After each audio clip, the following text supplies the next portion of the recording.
నేను ప్రతి ఇయర్ నా టర్మ్ ఇన్సూరెన్స్ పే చేస్తున్నాను, కానీ నా ఫ్యామిలీకి యాక్చువల్గా అవసరం వచ్చినప్పుడు క్లెయిమ్ రిజెక్ట్ అవ్వకుండా ఉంటుందని నాకు ఎలా తెలుస్తుంది? పాలసీ హోల్డర్స్ ని ప్రొటెక్ట్ చేయడానికి IRDAI 3 క్లియర్ రెగ్యులేషన్ ని ఇంప్లిమెంట్ చేసింది. ఒకసారి ఈ 3 years పీరియడ్ దాటితే ఇన్సూరెన్స్ కంపెనీ మీ పాలసీని క్వశ్చన్ చేయడానికి కుదరదు. టర్మ్ ఇన్సూరెన్స్ అనేది ఒక కాంట్రాక్ట్. ఆ కాంట్రాక్ట్ కి అపోజిట్ గా ఏదైనా జరిగితే ఇన్సూరర్ ఆ క్లెయిమ్ ని రిజెక్ట్ చేయడానికి రైట్ ఉంటుంది. క్లెయిమ్ అసెస్మెంట్ టైంలో ఏదైనా దాచారని తెలిస్తే స్ట్రైట్ గా క్లెయిమ్ రిజెక్ట్ చేసే ఛాన్స్ ఉంటుంది. ఒకవేళ క్లెయిమ్ నిజంగా రిజెక్ట్ అయితే అప్పుడు ఏం చేయాలి? మాకు రీసెంట్లీ ఒక వ్యూయర్ దగ్గర నుంచి ఒక ఇంట్రెస్టింగ్ క్వశ్చన్ వచ్చింది. ఆయన ఏమడిగారనంటే, నేను ప్రతి ఇయర్ నా టర్మ్ ఇన్సూరెన్స్ పే చేస్తున్నాను, కానీ నా ఫ్యామిలీకి యాక్చువల్గా అవసరం వచ్చినప్పుడు క్లెయిమ్ రిజెక్ట్ అవ్వకుండా ఉంటుందని నాకు ఎలా తెలుస్తుంది? హానెస్ట్లీ చెప్పాలంటే ఇది చాలా మందికి ఉండే భయమే. ఎందుకంటే టర్మ్ ఇన్సూరెన్స్ కొనడం చాలా ఈజీ పార్ట్, కానీ యాక్చువల్ టెస్ట్ ఏంటి అంటే క్లెయిమ్ టైంలో ఏం జరుగుతుంది అనేది. సో ఈ వీడియోలో మనం ఇది ప్రాపర్ గా ఆన్సర్ చేద్దాం. క్లెయిమ్ రిజెక్షన్ అంటే ఏంటి, ఎందుకు జరుగుతుంది, ఎలా అవాయిడ్ చేయాలి, అండ్ ఒకవేళ క్లెయిమ్ రిజెక్ట్ అయితే మీరు యాక్చువల్ గా ఏం చేయొచ్చు. So hello folks, this is Sai Prithvi and మీరు చూస్తున్నారు డిట్టో ఇన్సూరెన్స్ తెలుగు ఛానల్. డిట్టోలో మేము IRDAI సర్టిఫైడ్ అడ్వైస్ ద్వారా హానెస్ట్ అడ్వైజర్స్ తో term and health insurance plan ని కంపేర్ చేయడానికి హెల్ప్ చేస్తాము. No spam, no forceful selling. మీరు రైట్ టర్మ్ ప్లాన్ చూస్ చేయడానికి లేక మీ పాలసీని బెటర్ గా అర్థం చేసుకోవడానికి హెల్ప్ కావాలంటే డిస్క్రిప్షన్ లో ఉన్న లింక్ ద్వారా మీ ఫ్రీ కాల్ ని బుక్ చేయండి. ఇంకొక ఇంపార్టెంట్ పాయింట్, క్లెయిమ్ రిజెక్షన్ మరియు రెప్యుడియేషన్ మధ్య క్లియర్ డిఫరెన్స్ ఉంటుంది. Life insurance claim rejection usually minor లేక టెక్నికల్ ఇష్యూస్ వల్ల జరుగుతుంది. ఎగ్జాంపుల్ కి మిస్సింగ్ డాక్యుమెంట్స్ లేక ప్రాసెసింగ్ ఎర్రర్స్. ఇలాంటి ప్రాబ్లమ్స్ చాలా సార్లు కరెక్ట్ చేయొచ్చు అండ్ మళ్ళీ క్లెయిమ్ సబ్మిట్ చేయొచ్చు. కానీ రెప్యుడియేషన్ అంటే సీరియస్. ఇది ఫైనల్ డినయల్. ఇది డీటెయిల్ ఇన్వెస్టిగేషన్ తర్వాత జరుగుతుంది.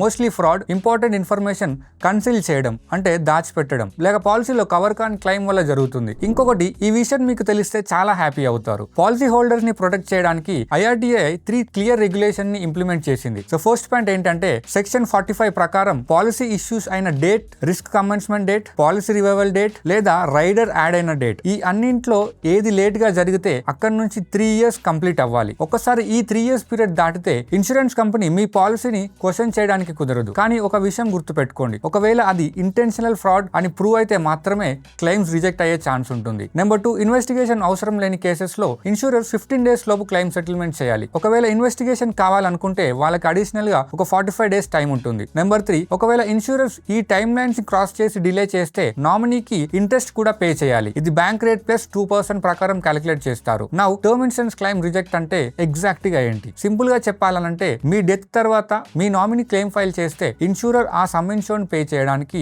రిఫ్యూజ్ చేస్తే దాన్ని క్లెయిమ్ రిజెక్ట్ అంటారు. యూజువల్లీ ఇది పాలసీలో మెన్షన్ చేసిన కండిషన్స్ మీట్ అవ్వకపోతే జరుగుతుంది. అండ్ ఇక్కడ ఒక ఇంపార్టెంట్ పాయింట్ మీరు అర్థం చేసుకోవాలి. టర్మ్ ఇన్సూరెన్స్ అనేది ఒక కాంట్రాక్ట్. ఆ కాంట్రాక్ట్ కి అపోజిట్ గా ఏదైనా జరిగితే ఇన్సూరర్ ఆ క్లెయిమ్ ని రిజెక్ట్ చేయడానికి రైట్ ఉంటుంది. నెక్స్ట్ ఆబ్వియస్ క్వశ్చన్ ఏంటి అంటే, అసలు ఇది ఎందుకు జరుగుతుంది? So let's break down into 4 common reasons. అంటే క్లెయిమ్స్ రిజెక్ట్ అవ్వడానికి ఉండే ఆ 4 ముఖ్యమైన కారణాలు ఏంటో ఇప్పుడు చూద్దాం. నెంబర్ 1, బిగ్గెస్ట్ రీజన్ ఏంటి అంటే నాన్ డిస్క్లోజర్ లేదా మిస్ రిప్రజెంటేషన్. అంటే పాలసీ తీసుకున్నప్పుడు ఇంపార్టెంట్ ఇన్ఫర్మేషన్ చెప్పకపోవడం, smoking habits, alcohol consumption, existing medical conditions లేదా పాస్ట్ సర్జరీస్, ఇవన్నీ దాచేసినా లేదా తప్పుగా చెప్పినా ప్రాబ్లం అవుతుంది. కొన్నిసార్లు ప్రీమియమ్స్ తక్కువ రావాలనే ఇంటెన్షన్ గా హైడ్ చేస్తారు. ఇంకొన్నిసార్లు ఇది చాలా చిన్న విషయం కదా అని లైట్ తీసుకుంటారు. కానీ ఇన్సూరర్స్ దీన్నే చాలా సీరియస్ గా చూస్తారు. క్లెయిమ్ అసెస్మెంట్ టైంలో ఏదైనా దాచారని తెలిస్తే స్ట్రైట్ గా క్లెయిమ్ రిజెక్ట్ చేసే ఛాన్స్ ఉంటుంది. And second common reason, application లో ఇన్కరెక్ట్ లేదా ఇన్కంప్లీట్ ఇన్ఫర్మేషన్ ఇవ్వడం. Wrong income details, incorrect occupation లేక పర్సనల్ డీటెయిల్స్ లో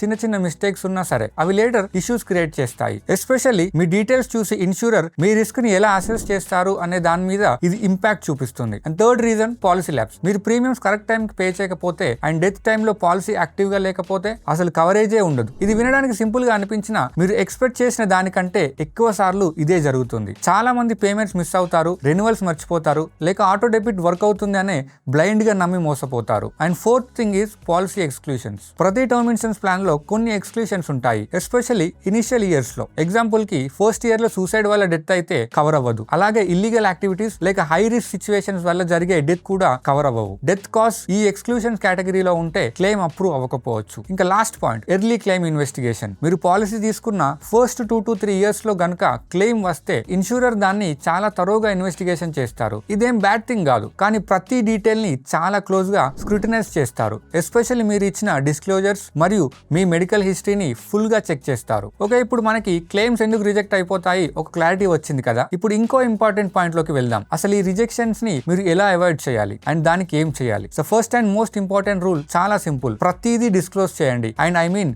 ప్రతిదీ. మీరు ఒకేషనల్లీ స్మోక్ చేస్తున్నా సరే మెన్షన్ చేయండి. ఎన్నో ఇయర్స్ ముందు ఏదైనా మైనర్ సర్జరీ అయినా సరే అది కూడా చెప్పండి. ఒకవేళ ఏదైనా మెడిసిన్ ఒక్కసారి లేదా 2 సార్లు తీసుకున్నా సరే అది కూడా డిస్క్లోజ్ చేయండి. దీనివల్ల మీ ప్రీమియమ్స్ కొంచెం పెరగొచ్చు కానీ మీ క్లెయిమ్ మాత్రం 100% సేఫ్ గా ఉంటుంది. అండ్ సెకండ్ థింగ్ ఏంటంటే ప్రపోజల్ ఫామ్ ని మీరే ఫిల్ చేయండి. ఏజెంట్ మీద లేక వేరే వాళ్ళ మీద కంప్లీట్ గా డిపెండ్ అవ్వకండి. చాలా క్లెయిమ్ ఇష్యూస్ ఎందుకు వస్తాయంటే ఫార్మ్స్ ఇన్కరెక్ట్ లేదా ఇన్కంప్లీట్ గా ఫిల్ చేయడం వల్ల జరుగుతాయి. సబ్మిట్ చేసే ముందు ప్రతి డీటెయిల్ ని ఒకసారి రివ్యూ చేయండి. అండ్ నెంబర్ 3, ఒక రిలయబుల్ ఇన్సూరెన్స్ ని చూస్ చేయండి. Claim settlement ratio, amount settlement ratio, complaint volume and overall track record ఇవన్నీ క్లియర్ గా చెక్ చేయండి. ఒక మంచి ఇన్సూరెన్స్ ని సెలెక్ట్ చేసుకుంటే క్లెయిమ్ టైమ్ లో ఫ్రిక్షన్ చాలా తక్కువ ఉంటుంది. మీరు ఇప్పుడు మార్కెట్ లో ఉన్న బెస్ట్ టర్మ్ ఇన్సూరెన్స్ ప్లాన్స్ ఏంటో తెలుసుకోవాలనుకుంటే మా ర్యాంకింగ్ వీడియోని చూడొచ్చు. నేను డిస్క్రిప్షన్ లో లింక్ పెడతాను, తప్పకుండా వెళ్ళి చూడండి. అండ్ ఫోర్త్, మీ ఫ్యామిలీకి ఈ డీటెయిల్స్ తెలియాలి. మీ నామినీకి అసలు పాలసీ ఉందని తెలియాలి, డాక్యుమెంట్స్ ఎక్కడ ఉన్నాయో తెలియాలి అండ్ క్లెయిమ్ ఎలా ఫైల్ చేయాలో కూడా క్లారిటీ ఉండాలి. అండ్ ఫైనల్లీ మీ పాలసీని ఆల్వేస్ యాక్టివ్ గా ఉంచండి. రిమైండర్ సెట్ చేసుకోండి, పేమెంట్స్ ట్రాక్ చేయండి అండ్ అసలు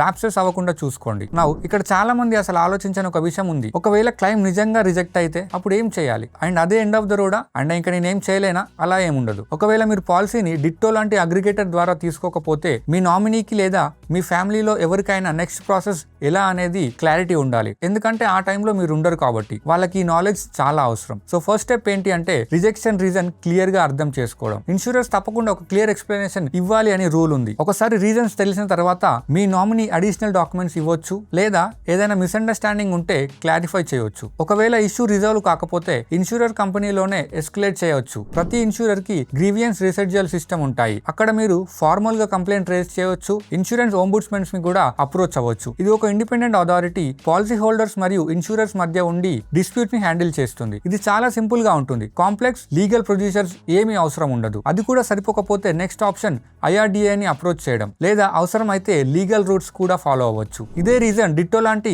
ట్రస్టెడ్ ఇన్సూరెన్స్ బాడీ ఉంటే మీ ప్రాసెస్ చాలా సింపుల్ అవుతుంది. ఎందుకంటే మీ నామినీ కోసం ఆ హెవీ లిఫ్టింగ్ అంతా చేస్తాము. అంటే క్లెయిమ్ రేజ్ చేయడం నుండి డాక్యుమెంట్స్ అరేంజ్ చేయడం వరకు అండ్ ఇన్సూరర్స్ తో మాట్లాడడం వరకు మొత్తం సపోర్ట్ చేస్తాము. సో మీకు ఇంకా డౌట్ ఉంటే ఇది మీకు కొంచెం పీస్ ఆఫ్ మైండ్ ఇవ్వచ్చు. డిట్టోతో ఒక ఫ్రీ కాల్ బుక్ చేసుకోండి అండ్ క్లియర్ కట్ గా క్లారిటీ తెచ్చుకోండి. సో ఈ వీడియో నుంచి ఒక విషయం గుర్తుపెట్టుకోవాలంటే అది ఇదే, టర్మ్ ఇన్సూరెన్స్ పర్ఫెక్ట్ గా వర్క్ అవుతుంది కానీ మీరు కరెక్ట్ గా సెటప్ చేసినప్పుడు మాత్రమే. సో ఈ వీడియోని ఇంతటితో ఎండ్ చేస్తున్నాను. మళ్ళీ నేను మిమ్మల్ని నెక్స్ట్ వీడియో కలుస్తాను అండ్ అప్పటి వరకు హ్యాపీ ఇన్సూరెన్స్ హంటింగ్.